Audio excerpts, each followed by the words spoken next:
જ્યારે એમ માનીશું ને કે તમે મહાપ્રભુજીના સેવક છો, ત્યારે આ બધું જ મટી જાય. અમારા માને રાખીશું ને ત્યાં સુધી આ બધો રોગ છે. જે દિવસે અમારી અંદર એ ખીલશે, કારણ કે આ કબાટમાં હીરો પડ્યો હોય તો હીરો કબાટનો ન થઈ જાય, તો માલિકનો જ કહેવાય. બ્રહ્મસવન મંત્ર તો મહાપ્રભુજીને ઠાકોરજી આપ્યું છે. હવે તો મહાપ્રભુજી વતી તમને આપ્યું છે. પણ જે દિવસે અમને એમ લાગે કે ના મેં બ્રહ્મસવન આપ્યું, મારો સેવક મારો, ત્યારથી ક્યાં સમાજના પતનની શરૂઆત થઈ જાય. અને એટલા માટે બધાએ જાગૃત થવાની જરૂર છે. સુંદર વાતાવરણ બનાવવાની પુષ્ટિ માર્ગમાં જરૂર છે. જ્યારે વાતાવરણ સારું થશે ને તો સહજમાં આ જ્ઞાનનો પ્રચાર, આ ભક્તિનો પ્રચાર, કારણ કે પુષ્ટિ માર્ગ તો કેવો આનંદનો માર્ગ છે. અહીંયા તો 24 કલાક આનંદ છે.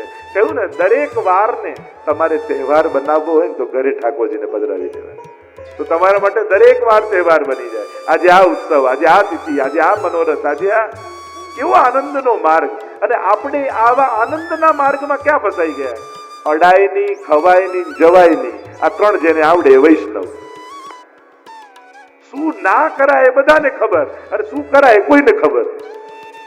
આ અડાય નહીં, આ ખવાય નહીં, એ જવાય નહીં, આમ કરાય નહીં. ના ના ના ના. જેની શરૂઆત નાથી થાય, પછી છોકરો એમ કે મારી ના, ના શરૂઆત તમે નાથી કરી. મને એમ થાય કે આવા ઉત્તમ આનંદથી આપણો સમાજ વંચિત રહી જાય. એ તો ક્યાંક અમારી કમી. કેવો આનંદનો આ માર્ગ, અને એમાં જન્મ લીધા, એ કુળમાં જન્મ, વૈષ્ણવ કુળમાં, અને છતાંય એ આનંદથી તમે વંચિત રહી ગયા. તો ક્યાંક કેટલો મોટો પિતાનો જેમ કેટલું વૈભવ મૂકી ગયો હોય, એ દીકરાને કેવી કુમારી હોય, બાપ દાદા બહુ મૂકી ગયા. એમ એક વૈષ્ણવના દીકરા તરીકે તમારે કુમારી રાખવી જોઈએ. મારા બાપ દાદા બહુ ભગવત નામ મૂકી ગયા છે મારા માટે. કેવો વૈભવ પુષ્ટિ માર્ગનો મૂકી ગયા, કેવો સેવાનો વૈભવ, કેવો સત્સંગનો વૈભવ, કેવો કીર્તનનો વૈભવ. આપણે જોવા જાવ પુષ્ટિ માર્ગમાં તો કેવો વૈભવ આપણે ત્યાં છે. એની તો ચર્ચા આગળ કરીશું. તો એ ચિંતનીય વિષયો છે. અને મારે તો કેવલ પુસ્તકમાં લખેલી વાત નથી કરવી. જે વ્યવહારિક સમાજમાં જે વાતો મુકાઈ ગયેલી, એ ધારણાઓ, એ માન્યતાઓ, જે ખોટી માન્યતાઓ પ્રવેશ કરી દીધો છે, એનો પણ નિરાસન થાય. એ પણ શિક્ષાપત્ર જ છે. એ આજનું શિક્ષાપત્ર છે કે આજે જે વાતની જરૂરત છે એની પણ આપણે ચર્ચા કરવી છે. એવું સુંદર વાતાવરણ બને કે જ્યાં બધા પોતાના લાગે. દરેક વલ્લભ કુલ આપણને આપડું લાગે, અને દરેક વલ્લભ કુલ ને વૈષ્ણવ કુળ એ પોતાનું લાગે. અમને એમ ના લાગે કે આનો સેવક, આ પેલાનો સેવક. અમને એમ લાગે આ બધા મહાપ્રભુજીના સેવક. અને તમને એમ લાગે નિત્ય પ્રતિ ક્ષણો ક્ષણો શ્રી વલ્લભનો પરિવાર. આ મારા વલ્લભનો પરિવાર છે. જ્યારે તમે વલ્લભને પ્રેમ કરશો ને તો વલ્લભના ગ્રંથોમાં પ્રેમ આવશે, વલ્લભના વૈષ્ણવમાં પ્રેમ આવશે, અને વલ્લભના કુળમાં પ્રેમ આવશે. વલ્લભ માટે અનન્ય પ્રેમ જાગ્યો ને તો વલ્લભીઓ પ્રત્યે સહજ પ્રેમ થઈ જશે. આ વલ્લભના જ સંપત્તિનો વિસ્તાર છે, આ વલ્લભ તત્વનો વિસ્તાર છે. સહજ એમાં પ્રેમ થાય.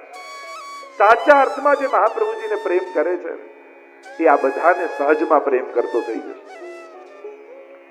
તો પ્રથમ શિક્ષાપત્ર એનો મુખ્ય ઉપદેશ છે વૈષ્ણવનું કર્તવ્ય. સિદ્ધાંત એનો મુખ્ય. અને 24 શ્લોકમાં શ્રી હરિરાય મહાપ્રભુજીએ પહેલા શિક્ષાપત્રમાં વૈષ્ણવના કર્તવ્યો સમજાવ્યા છે. બે વસ્તુ છે, એક છે અધિકાર અને બીજું છે ફરજ. ડ્યુટી અને રાઈટ.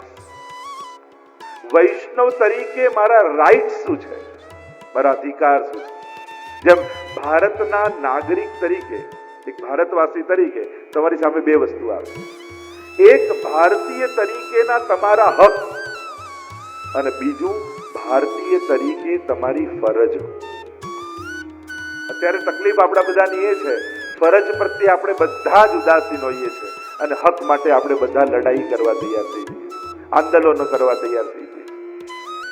પહેલા જ્યાં સુધી તમે ફરજો પ્રત્યે સજાગ નથી ત્યાં સુધી હક માંગવાનો તમને કોઈ અધિકાર નથી.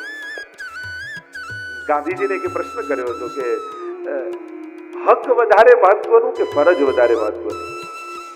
હક પ્રત્યે માણસે સજાગ થવાની જરૂર છે કે ફરજો પ્રત્યે? ત્યારે ગાંધીજી બહુ સરસ ઉત્તર આપ્યો હતો કે દરેક વ્યક્તિ જો પોતાની ફરજ નિભાવે ને તો દરેકના અધિકાર આપમેળે સચવાઈ જાય. પોતે શ્રેષ્ઠ રૂપે પોતાના કર્તવ્યોનું નિભાવ કરે, આપમેળે કોઈનો હક ન મળે.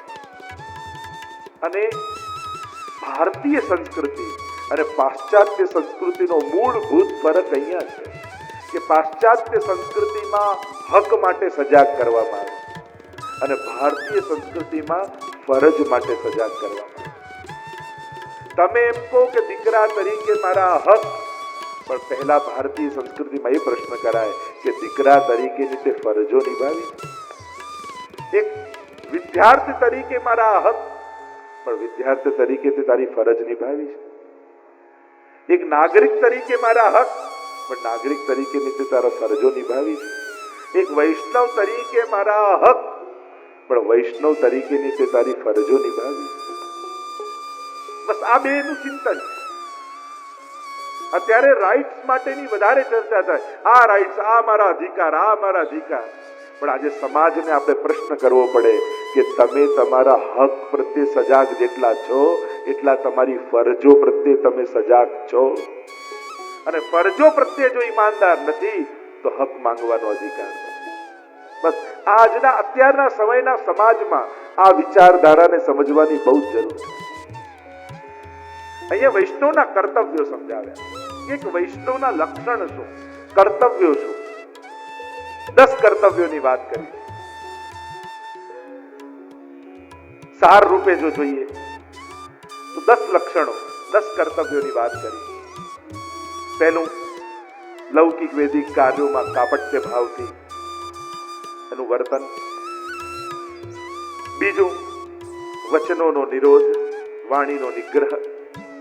ત્રીજું, સેવા દ્વારા લીલા ભાવના કરવી. ચોથું, અનવસર સમયે ભાવના કરવી. એવા 10 કર્તવ્યો. હમણાં એનો વિસ્તાર નથી કરતો, પણ જેમ જેમ શ્લોકો આવતા જશે એમ આપણે એની ચર્ચા કરતા જઈશું.